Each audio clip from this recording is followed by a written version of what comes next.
তো বন্ধুরা, করছি হচ্ছে গিয়ে ধনেপাতার পকোড়া। লম্বা লম্বা তিনটে আছে এর মধ্যে। ভাজার পরে না, এক সেকেন্ড তুমি একটু দূরে যাও, এর তেল হয়ে যেতে পারে। বাবা, টার্ন ওভার করা টু ডিফিকাল্ট। ভাজার পরে তিনটে আলাদা আলাদা হয়ে যাবে পুরো, বুঝেছো? লম্বা ধনেপাতা গুলো, সেই জন্য এত লম্বা যে ওটা আর মানে সোজা হয়ে থাকতে পারলো না, এমনি হয়ে গেল। কি করবো বলো? ও, ভেজে পরে দেখাচ্ছি কেমন। এ দেখো, এটা ভাজা কমপ্লিট হয়ে গেছে। থালাতে তুলে খাওয়ার সময় দেখাচ্ছি, দাঁড়াও।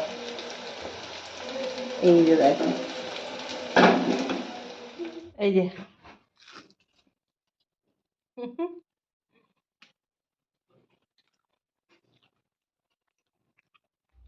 দাঁড়াও, কেমন আছে রে? ভালো